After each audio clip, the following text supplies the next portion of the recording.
Yeah. As I got another rhyme, another rhythm for y'all to listen. I'm never quitting on my mission. I'ma roll with what I'm giving. Got some ambition, this new edition, filling positions. Looking at the void in myself and feeling what's missing. Better watch the way you going. Better go in the right direction. In the moment you stressing, but you gon' be counting blessings. And I know that for certain. Keep on working, open curtains. Haters swerving, cause they ain't ready for your final version. I'm never gon' give up. Fall down, I just gotta get up, yeah. Cause this is my road. Let's camera action already. You're listening to the Tom Ficklin Show on WNHHLP 103.5 FM, your home for community radio. Good morning, everybody. And it's really a pleasure to kind of chat with you again. We're going to talk about maternal and infant mortality. And I have Dr. Umar Reddy with me and Reverend Dr. Leroy Odinga Perry Jr., Reverend Elvin Clayton, Sunday Black, and Lillian Reason. But I was thinking, everybody, that really this show is a testimony to our mothers. I mean, we would not be here if our mothers did not. I mean, I can't say how much pain my mother might have went through to birth me. But just from a metaphorical standpoint, this is a show to saluting our mothers and also our mothers to be. So it's sometimes I get so concerned about us getting caught up in the current news of angst and hate and bombings and shootings, etc. But I think we don't take time to think about what about the future? What about our future, the folks that aren't here yet, the unborn generation? So this show is really focused on that in a metaphorical way, but also in a medical and research way as well. Really important in terms of maternal and infant mortality, to say the least. Folks might not know that the Centers for Disease Control has reported that each and every year, approximately 700 women die, perhaps even more, due to pregnancy-related complications.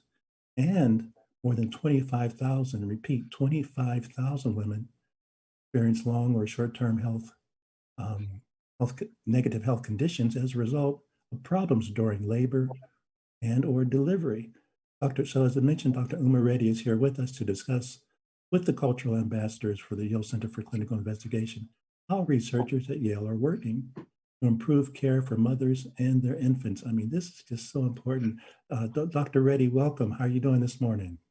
Great. Thank you for having me on the show. I'm thrilled to be here. Excellent. Dr. Reddy is a professor of obstetrics and gynecology and reproductive sciences at the Yale School of Medicine and section chief. I'm not sure, do you crack a whip, a hard whip or a soft whip as section chief? I mean, do you have various ways of keeping people in order? I try to use the soft touch. All right. And section chief of maternal fetal medicine. So Dr. Reddy, kick us off, because this is so important. I just want to kind of give you some of your flowers now, because you have distinguished yourself by treating women who are considered to have complicated pregnancies. And so, I mean, folks are kind of curious, what does that mean? What are some of the most concerning issues when it comes to the health of a mother and child, prepartum and postpartum, and maybe define for us males that are kind of caveman in our mentality. We say prepartum and postpartum, we probably have not a clue what that means, but you treated women who are considered to have complicated pregnancies. What are some of those concerning issues when it comes to the health of a mother and child? Excellent question. So as a maternal fetal medicine specialist for the past 20 years, I specialize in high-risk pregnancies. So that's mothers who are considered high risk, or their babies have conditions that make them considered high risk. So in terms of prepartum, we mean prior to pregnancy. So women who have medical conditions, so high blood pressure, hypertension is a common condition that women have entering pregnancy, diabetes, and medical disorders like kidney disease, lupus, these kind of medical conditions where outcomes used to be really poor in terms of pregnancy have gotten much better with preconception care, with care even before you get pregnant to make sure you're in good health, and then care throughout the pregnancy to prevent complications for babies. So, during pregnancy, we worry about preterm birth. About 1 out of 10 babies in the US is born early. And by early, we mean due date. And so the complications with preterm birth, the babies being just put it down. NICU or being having breathing problems, brain bleeds, babies die if they're too early, preventing preterm birth, babies who don't grow well because there's a problem with their placenta,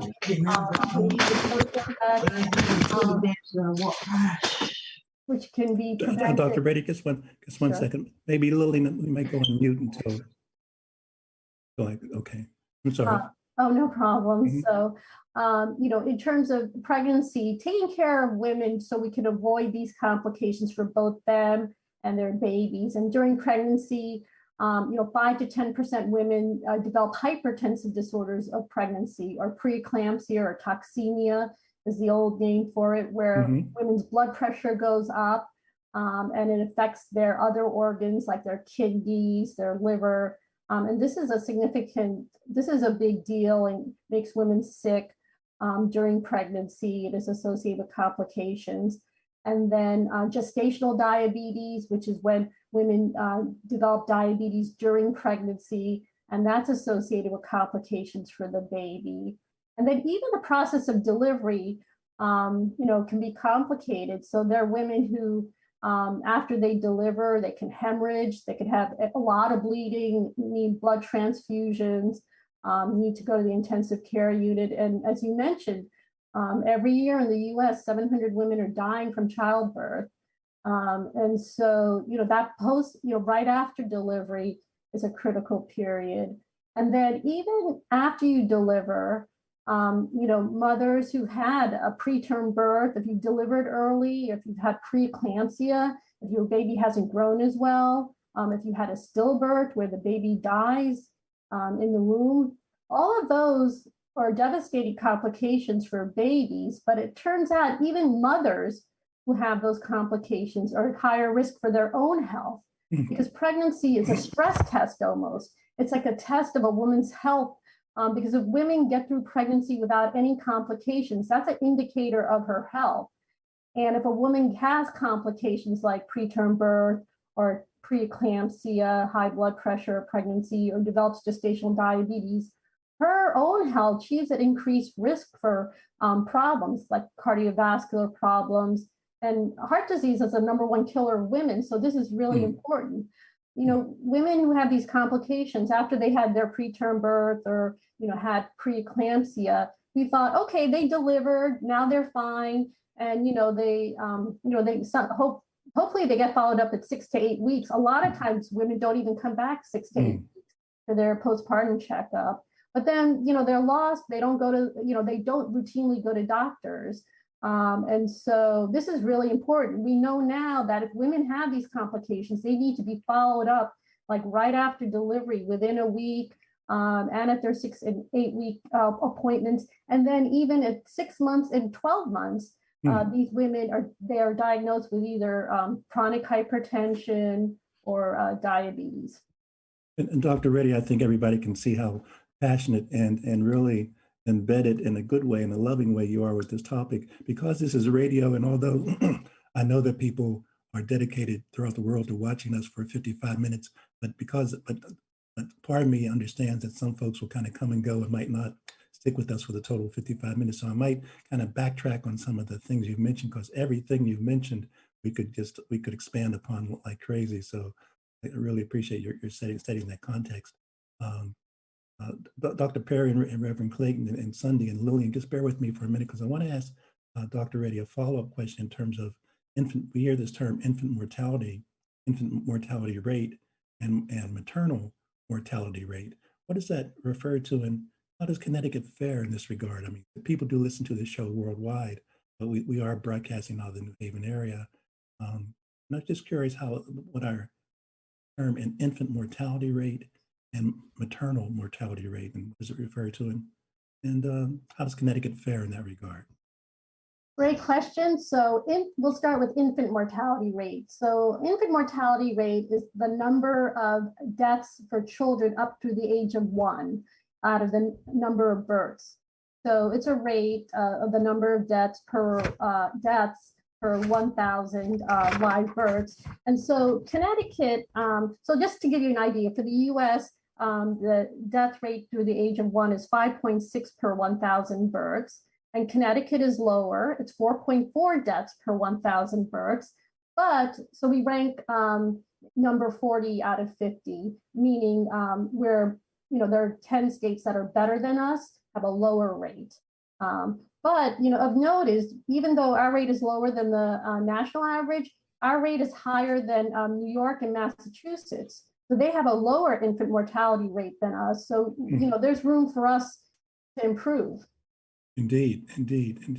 And Dr. Reddy, let me just stick with you for one more second. Are you enjoying the hot seat? I mean, is it getting too warm there? Are you Oh no, I could talk about women's health and pregnancy forever. All right, well, let's, and I hope I'm around forever to also hear what you have to say. We had this pandemic thing, COVID-19, and whether it's a pandemic or an epidemic, I guess can be debated. But just before the pandemic, it halted in-person gathering. The U.S. Surgeon General at that time and the Connecticut health officials held a summit in Hartford, and I think you've alluded to this a little bit, but held a summit on maternal health disparities. And at this gathering, the then Attorney General, Dr. Jerome Adams, commented that for the first time in history, women are more likely to die during childbirth than their mothers were. I mean, we think of all these medical advances. Do you know what is that true? And do you know what has contributed to that increase? And I was actually at that summit. I spoke too, and that was the first time I had done an elbow bump. Up to then, at that time, we knew right on that day of that summit, Dr. Adams, spoke about COVID becoming a big problem, and we actually did an elbow bump, and that was the first time I had done that. Yes. In terms of maternal deaths, so we talk about maternal mortality, and that's maternal deaths that occur up to 1 year after pregnancy. And the rate is indeed increasing in the US at an alarming rate. So in terms of the rate is 20 per 100,000 births in the US. So as you said, it's about 750 women die every year. And, but the rate was much lower back in 1987. It was only 7 per 100,000. So it's increased threefold just in this time period. It's even increased between 2018 and 2020. And as you mentioned, there's a great racial disparity. Black women are 3 times more likely to die in this country than white women, 3 times more likely. And, this is alarming because Black women, studies have shown Black women who are foreign-born have a lower rate of dying. So that's just shocking that if you're a Black woman in the US, you have a higher rate of dying than if you were outside the US. And the US rate is equivalent to Mexico. The rate for Black women in this country is equivalent to lower income countries like Mexico, Malaysia. And if you look at white women in this country, their rate of dying is similar to like Japan, France, the UK. So there's definitely a problem here in the US. Well, that drives home the point about why this show is so important. I've been involved with some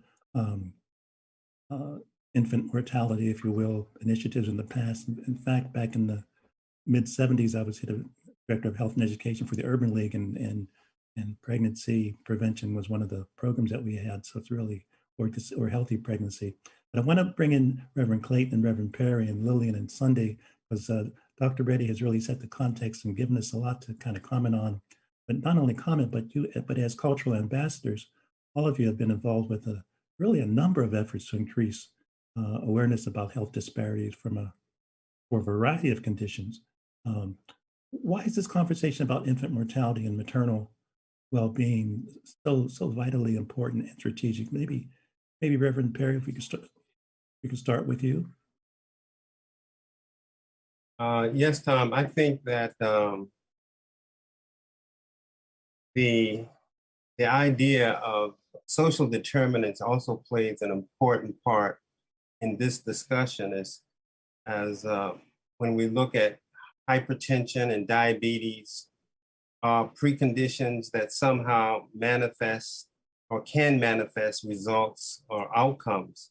But one of the other things I think that one of the newer studies looks at the patient racial concordance and disparities in birthing minorities for newborns, in which plays a significant part in terms of mortality rate as well. So having doctors that look like you, doctors that are willing to talk to you and speak to you, and that you're open with, may also have a lot to do with outcomes. And I think that that's significant to note here. Absolutely, absolutely. Reverend Clayton, would you like to weigh in? Excuse me. Yes, sir, Tom. This conversation is important, number one, because we want to save the lives of our mothers and our infants. This is a problem, Dr. Reddy has said, is devastating. And the more we talk about it, and the more we make aware that even in this area, what we call infant mortality is rooted in racism some way. And our women are not treated the same as our white mothers. So the more we talk about it, the more we share the health care of our women and our children, we believe they will improve. Sunday, please. It's good to see you. Sunday Black is a member in the Waterbury area. I mentioned Greater New Haven Sunday. It occurred to me that we're global in our reach, and even Waterbury at the moment still remains on the map, right? I mean, you guys are still guys that still have some recognition. So share with us as an ambassador what your perspective is in this regard. Sure. I'll have to say I agree with both Reverend Perry and Reverend Clayton, right? And so it's important so that we can inform. This conversation is important because it informs the statistics and what is happening to women, and that we may not necessarily know, right? So a person may have something that happens to them, but doesn't know the extent of how often it is happening to our people and why. And so this conversation is important because it does just that.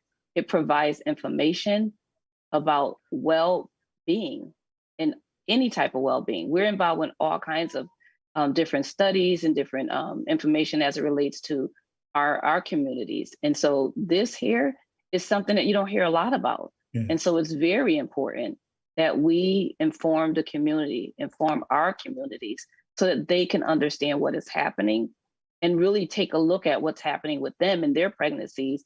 And if something happens, like Dr. Reddy said, like if a complication happens during a birth, that is an indication that maybe there's some health issues that people don't necessarily connect those two things. And so this is extremely important that we have this conversation today so that we could inform our communities and help them be more aware of what is happening. Excellent. Dr. Brady, just before I come back to you, Lillian, good to see you, dear.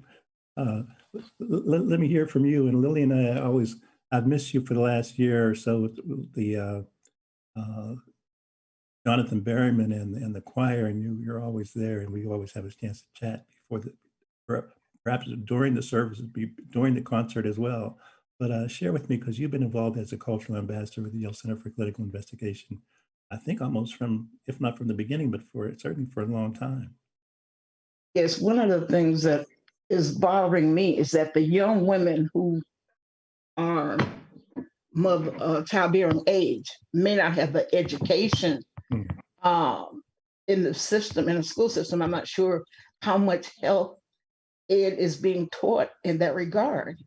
And that would be a very good place to start, because those are the mothers who are going to, be delivering babies. And so it bothers me that the depth of health education is not where it is. And they need to be made aware early so that they can be aware of the complications that they might run into. I remember when I was young and I was expecting, and I remember going into the doctor. The doctor said he would take my blood pressure, he would check And then that was it. I was out of there in 10, 15 minutes. And I think people have to people have to know that you care about them. Yes. In order that, what is bothering you? Has something new happened to you? Listen to your body. If anything's wrong, then come back and let me know, or give me a call. Indeed. So those types of things, knowing how to be your own advocate. Absolutely. And thank you for sharing that. And Dr. Reddy, you mentioned in your opening remarks, you mentioned diabetes and hypertension, and you threw in a word that, I mean, I'm going to see if I can practice pronouncing it, preeclampsia. So, this show is also a chance to just share with people the specifics of when they do talk to their physician or gynecologist, to kind of, or even for men in particular, if they're listening to this show, they must pay attention to this. So, right, preeclampsia. Is that, I know I get a C for pronouncing that, so it's not an A, but at any rate, I think you know what I'm talking about. What is it, and how can it affect the health of the mother and her child? Yeah, so preeclampsia is very common. So it's really important for women can get very sick. So as you mentioned, dads, families need to be able to recognize it to help support women during pregnancy. So it happens in the second half of pregnancy. So after the midpoint, 20 weeks, where after your blood pressure goes up. It's a disease of women in the first pregnancy. It's much more common in the first pregnancy. And 5 to 8% of all women get this. So this is a very important disease to recognize. What happens is that your blood pressure, you've had normal blood pressure in pregnancy, and then it starts to go up. And we use a cutoff of 140 or a diastolic of 90. So your blood pressure goes up, and then it starts to affect other organs. So it can affect your kidneys. So you get protein in your urine. It can affect your liver. So your liver tests are abnormal. And you have symptoms of swelling, sudden increase in swelling, headache, spots before your eyes, pain on your right upper abdomen. Those are signs of preeclampsia. And preeclampsia is scary because it can rapidly progress. So it's really important for women to recognize these signs and seek attention in a hospital immediately if they are concerned about it. And this is a problem, like not recognizing the signs, or recognizing the signs and calling a provider, but they get a headache is very common in pregnancy. That's nothing. Swelling is common, but checking your blood pressure and making sure it's normal, making sure you don't have preeclampsia is very important. Because it's a major, if you develop it, there's no treatment for preeclampsia. You can't give a medicine to make it go away. Delivery is the only treatment which will make it go away, because it's thought to be due to the placenta, actually.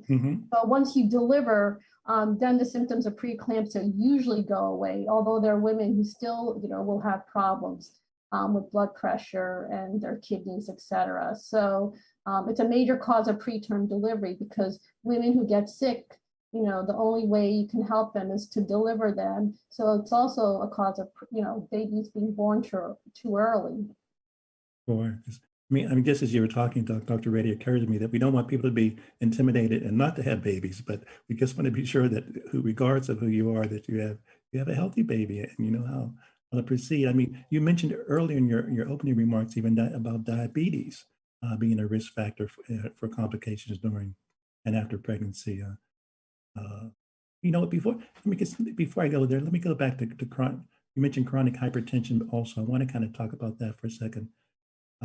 We know that's prevalent. Chronic hypertension is more prevalent in Black women than it is in white women. But what are some of the things, Dr. Reddy, in your mind that it can be done at the individual level, the community level, even the systems level to prevent adverse pregnancies outcomes due to high blood pressure? I mean, people are kind of familiar with the high blood pressure term, but I don't think they really understand the impact when it comes to pregnancy.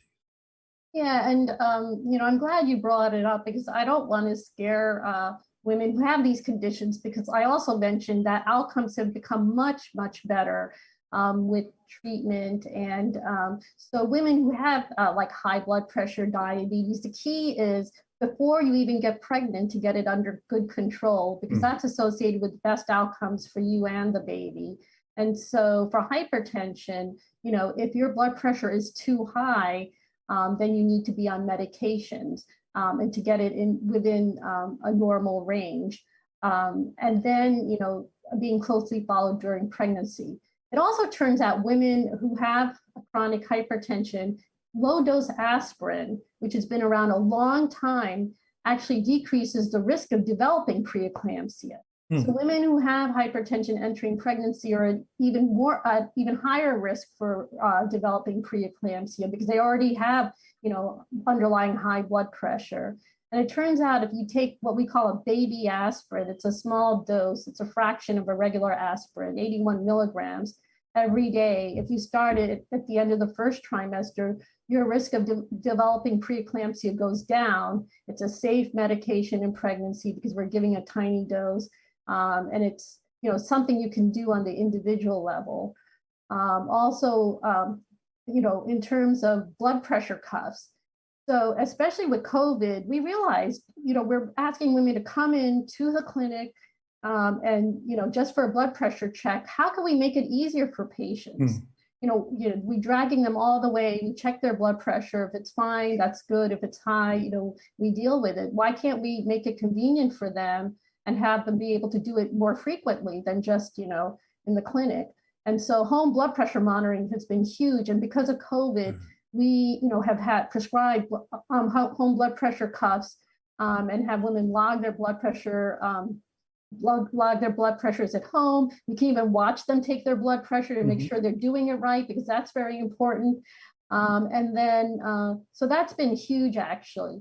So home blood pressure monitoring. We're actually doing a study. One of faculty members at Yale, Dr. Heather Lipkin's doing a study where they're looking at, for women who have preeclampsia, monitoring their blood pressure after delivery while they're at home, and, you know, they can call and treat it remotely with the patient without the patient having to come all the way to the clinic because they have, you know, a newborn with them and all the difficulties of that. So same with diabetes too. Well, when you say the same, just again, we know that diabetes is a risk factor, another risk factor for complications. So, but what are some of the symptoms and causes and potential effects of diabetes in terms of maternal and infant health? I mean, if it's the same, fine, but oh, no. I just meant that we can do something about diabetes. Oh, okay. Let's do. All right. What can we do? So women who start pregnancy with diabetes, again, the best outcomes are for women whose blood sugars are under good control. When they're under good control, the majority of pregnancies do very well. Women get, you know, deliver, you know, a term and least complications. So really, you know, getting blood sugars under control before becoming pregnant. Because once you're pregnant, if your blood sugars are not under good control in the first trimester, unfortunately, there's an increased risk of birth defects. And, you know, hemoglobin A1C, many people get that checked to monitor their diabetes. The higher your hemoglobin A1C in the first trimester, the higher the risk of a birth defect in the baby. You know, that getting blood sugars under good control, and it requires medication, diet, you know, having that, you know, set before pregnancy and entering pregnancy with good blood sugars prevents problems with the growth of the baby. Some babies get too big, some are too small because the placenta isn't working as well. There's an increased risk of preeclampsia for these women with poorly controlled diabetes. For the baby, there's an increased risk of preterm birth. Babies can have, when they're born, their blood sugar could be too low. So when your mom's blood sugar is high, that high blood sugar is going to the baby. So it goes through the placenta and the baby has a high blood sugar. So what does the baby do? It secretes its own insulin to try to bring the blood sugar down. And then once the baby's born, all of a sudden there's all this insulin and the blood sugar drops. And that's very dangerous for babies. That's been associated with, you know, long-term neonatal issues. Thankfully, as long as you're delivering in a hospital, they monitor the baby's blood sugars, but it would be good to not even have to deal with that problem. And then babies born to women who are diabetic, they also have increased risk of breathing problems and needing oxygen, intensive care unit admission, feeding difficulties. So for all those reasons, getting the diabetes under good control prior to pregnancy. And now we have, there's insulin pump, there's a variety of medications we can use, insulin formulations. And, in terms of glucose monitoring, we're doing a study looking at continuous glucose monitoring. Could that have a role? And I really appreciate the details. Some people say that you don't want to get too detailed on social media, but we want to get detailed, and you've really been, you get an A. I mean, you can come back, you can continue to work this afternoon, Dr. Reddy. I think you passed the test. I mean, this is so important. And in fact, let's again, Reverend Perry and Reverend Clayton and Lillian and Sunday, kind of bear with me. I just want to ask another follow-up to Dr. Reddy. I'm from wireless caller. Just want to ask Dr. Reddy about that you've been involved with the Go Mom study, because I don't want people to think that we're just reacting, but this as a principal, it's a PI, as they say, the principal investigator for the Go Mom study. Tell us what this research entails, because it's important for people to know that through the Yale Center for Clinical Investigation, we're not just sitting on our toes and reacting to things. We're looking for solutions and deploying solutions. So the Go Mom study, what's that all about? Yeah, so Yale is a site. This is a nationwide study. We were selected among 7 other big centers like ours doing this study.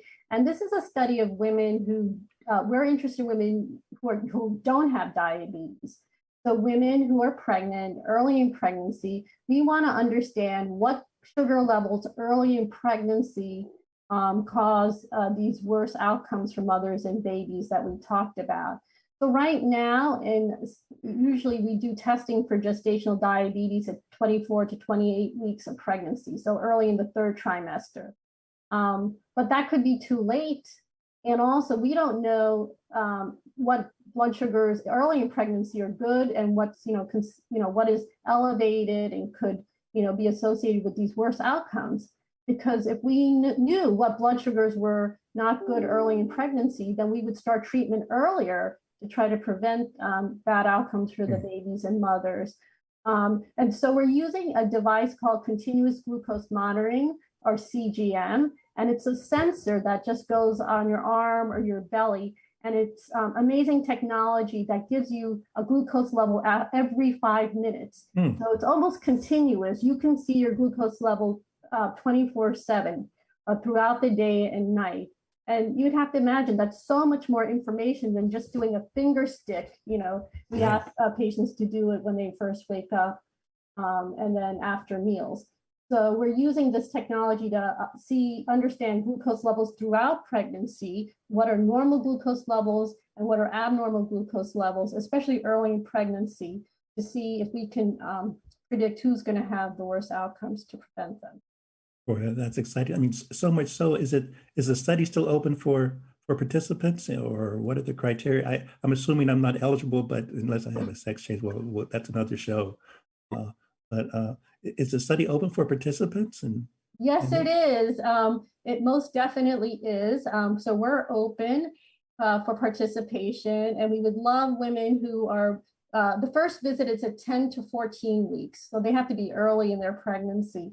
But yeah, and have a singleton pregnancy and not have diabetes. If you already have diabetes, we know that. We're interested in women who don't have diabetes.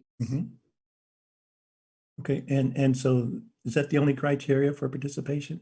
Well, then, we go through, we want to make sure you're not on any medications that do affect glucose levels. We don't want shift workers because they have crazy hours, so it would be just hard to interpret their results. But really, yeah, we're interested in this to help the majority of women. So, and the best way, or just before I come to the cultural ambassadors, is there an efficient or feasible way for folks to kind of sign up? We have a website actually, and it's called gomomstudy.org. And then you can click on Yale, and then you can get our email address, which is gomoms@yale.edu, gomoms@yale.edu, or, you know, it gives you a phone number too, gomomstudy.org. Excellent, excellent, excellent. Reverend Clayton and Reverend Perry and Lillian and Sunday, the ambassadors through the Yale Center for Clinical Investigation, you guys have been working with Yale researchers to inform almost so many project designs, but this one in particular, I think you have been involved in. In fact, I believe you've helped Dr. Reddy and her team in crafting some of the messaging for the Go Mom study. We know that communication is so important. Some people will think that they're being exploited and manipulated versus maximized. So tell us about what this process of collaboration between the researchers and the ambassadors generally looks like, because this is so important to get the message out and let people know that this is for the community's benefit. Maybe Reverend Perry, if we could start with you. Yes, Tom. I think we want to thank Dr. Reddy because she is right on time. And if the pandemic has taught us nothing else, it has taught us to look at the social determinants. And so when you look at the fact that Black newborns are more than twice likely to die in their first year, we need to have more shows like this, more doctors like Dr. Reddy, who can at least help our moms understand the importance of taking charge of their health. And the question becomes, do they have health care? The question becomes, are they getting, as Lil had talked about earlier, the kind of education prior to or during pregnancy? Because I think moms are overwhelmed just getting pregnant. I mean, even as a dad, I'm always overwhelmed when I see a mom that's pregnant. But behind the scenes, all of those things that moms worry about, stillborn birth, or, you know, being able to afford a pediatrician, following up with all of these questions that we're talking about now. Some of them have never even heard of them. That's why this show is so important. As an ambassador, this is what we do. We try to get doctors like Dr. Redding, and we try to get messages that have relevancy out through your show, through the community, as we do through our newsletters and through our churches and through our community partners. I think that's what's going to change the outcomes here. Excellent. Reverend Clayton? Yes, Tom. One of the areas that's important to us is that the study is helpful to our people in the community when we look at a new study. And also make sure if there's any literature that is going forth, that the language would work or easily accepted for the targeted persons. Mm-hmm. And even photographs are important. There should be some photographs that look like the people that you're trying to reach in a particular study. So I agree with my colleague wholeheartedly, but I wanted to add that bit to try to bring some more clarity. Indeed, absolutely. Sunday, how you doing, dear? I'm good. Just to add to what Reverend Clayton just said, that process, you know, when a researcher comes to us, they give us an overview and an understanding of what their study or what their research is about and what they're trying to achieve from that. And then they look to us for our input on, is it too much information? How will the community receive this? Can we change anything? Like Reverend Clayton said, can we change the wording on it? Can we, you know, make the pictures look more relevant to our communities and so forth? And so it is a process that we work through, and they'll go back and they'll look at their materials and look at how they're presenting that information, make some changes, bring it back. And so we collaborate that way and having those conversations and trying to do that before it gets out to the public. But even when it gets out there, when it comes back, like information that worked or didn't work and things like that. And so it is definitely the teams coming together and collaborating on the work that we're trying to get out to our communities, the information that we're trying to get out. So important. And Lillian, just before I ask you to kind of elaborate as well, Dr. Reddy, how long is the Go Mom study? Is it for another year, 2 years? What's the timetable, so to speak? Oh, it's another 3 years. So we're So, just in the beginning. so there's plenty of time for folks to kind of jump on board this Yes, freedom this is train. perfect timing. Excellent. Excellent. Lillian, please share.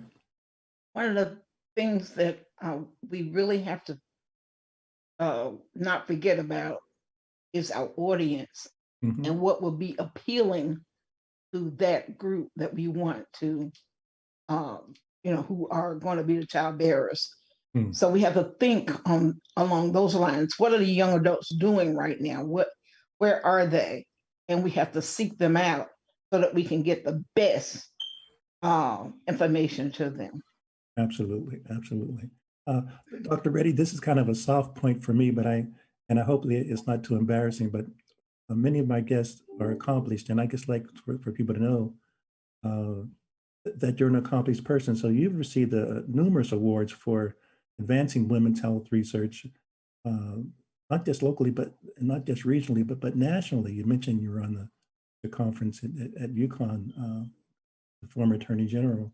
But what are some of your future plans for growing research around infant and maternal? I don't even like that term mortality, but infant and maternal success and thriving. Yeah, thank you for asking. We're working on a lot of projects at Yale. So this is, our faculty members, not just me, but our faculty members who are working on projects, around, because we've talked about hypertension and preeclampsia being such an important cause of maternal, complications and also baby complications. We participated in a study called the CHAP study. So that was a study that looked at hypertension treatment for mild chronic hypertension. So believe it or not, even though so many women have chronic hypertension and it's usually mild, we don't know the right thing to do. We don't know if it's good to have them be on medication or not. Isn't that unbelievable after all this time? So this was a trial, randomizing women, basically flipping a coin and allotting them to either treatment of their blood pressure versus not treating. And you would think, well, why wouldn't treatment be good? Why would you not treat it? The problem is we don't know if you drop the blood pressure too low, that could cause problems for the baby's growth. And so there's, evidence that, sometimes we drop the blood pressure too low, and so babies are smaller than they're supposed to be. So a very important study that we participated in, and the recruitment is done. This was a nationwide study funded by the National Institutes of Health. So we'll have that answer within the year, which is really important. A study that we're doing now is to look at women who have what's called hypertension, stage 1 hypertension. It turns out we've done research, women who have a blood pressure 130 over 80. So that's not considered the 140 over 90 we've been talking about of high blood pressure entering pregnancy. But it turns out women who have a blood pressure 130 over 80 diastolic, they have increased risk of complications. So one of a group of doctors in our division published a paper in American Journal of OBGYN showing there's an increased risk of complications for those women. So we're doing a trial now of low dose aspirin versus a placebo pill, basically a sugar pill, nothing in it, to see if taking low dose aspirin for those women improves outcomes. And we're doing studies on preterm birth prevention as part of the Maternal Fetal Medicine Units Network. So that's a network of centers around the country. And so we're looking at ways to prevent preterm birth with a device called pessary. So women who are going to deliver preterm, we know that on ultrasound, their cervix gets shorter. So we're looking at women doing ultrasound, and if they have a short cervix, we know they're at increased risk of preterm birth because, like I mentioned, 1 out of 10 babies in this country is born preterm, the same in Connecticut, and we don't have a good treatment for it. So this is looking at this pessary device. And I think it's so important, excuse me, everything you've mentioned is so important, but so important people know that you're a researcher, you're a scientist, you're a doctor, and you're still exploring. There's some things you don't know, and that's why we're in the business of collective brainstorming. It's just so important, people. I think for people to understand that this is a collaborative effort for our communal and global health. You hear Dr. Reddy, people talk about genetics. I mean, that's a hot wire to say the least, but does genetics, regardless of how one might define it or even believe in the definition, how does that play a role, if it does at all, in pregnancy-related complications? Sure, yeah. I mean, preterm birth, there's definitely a role for genetics. Women who've had a preterm birth, they have an increased chance of having another preterm birth.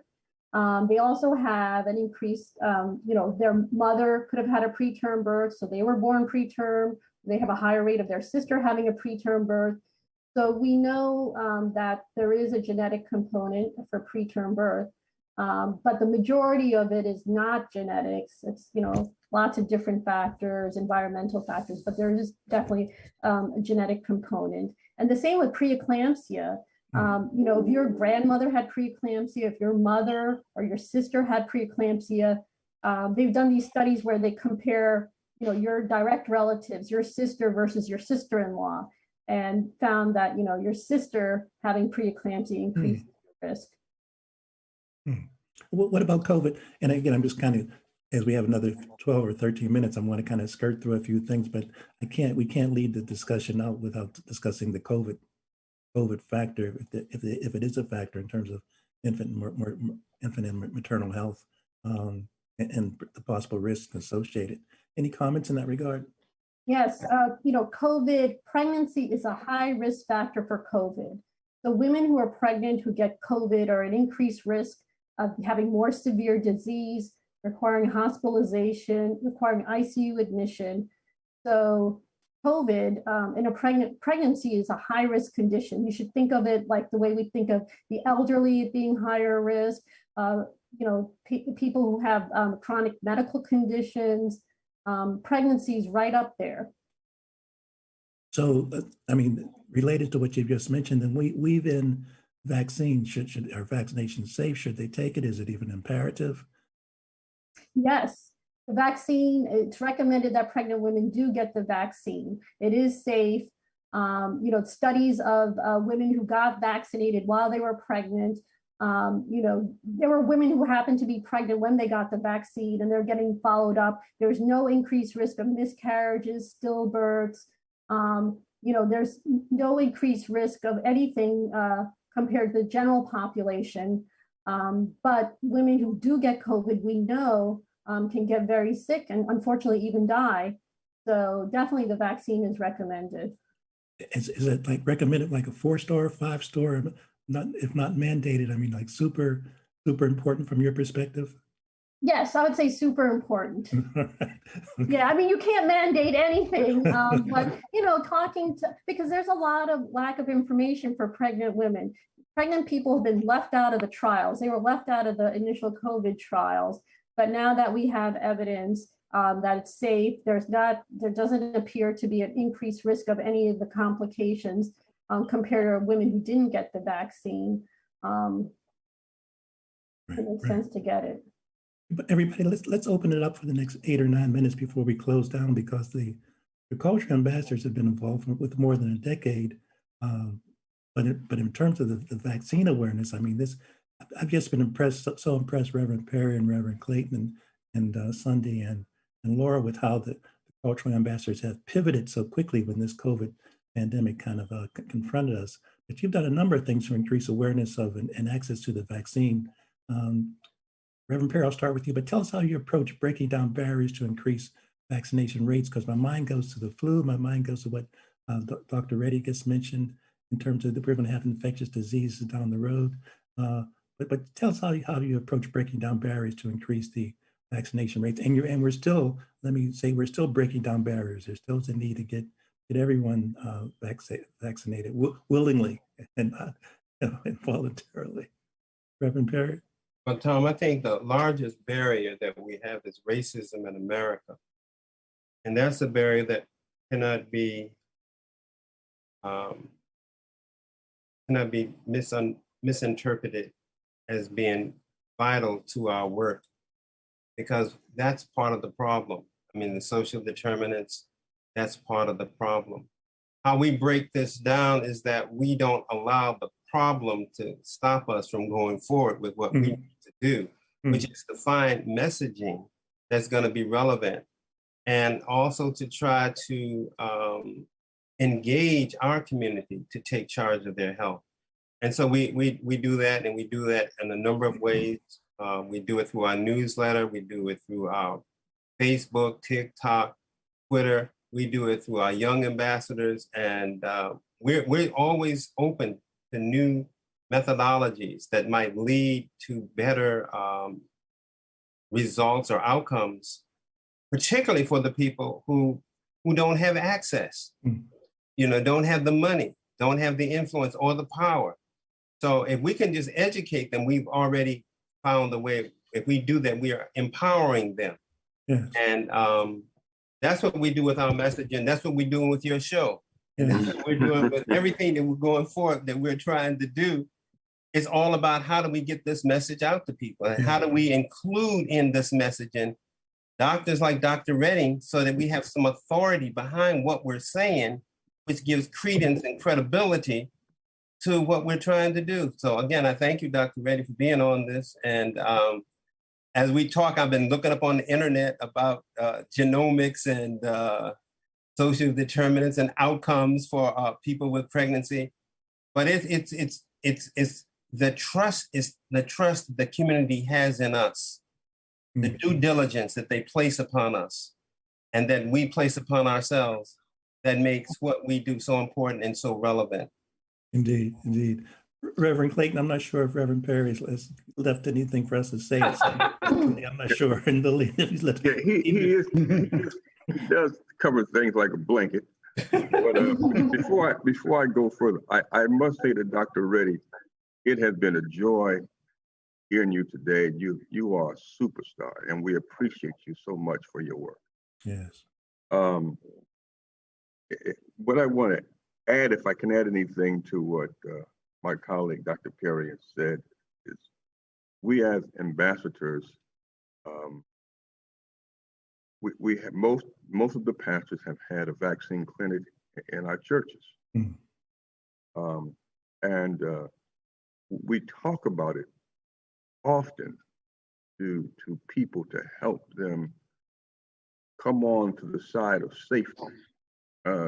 Just the other week, just last week, a young lady told me she was not going to get vaccinated. And I simply asked why. She says, I'm waiting. I said, waiting for what? I'm just waiting to see. I said, you don't have to see nothing else. I said, almost 600,000 people have died from this disease in America. And I believe the number is like 4 million worldwide or better. And so don't wait any longer. It's time for you to get vaccinated, because this vaccine is safe and it's safe. Yes.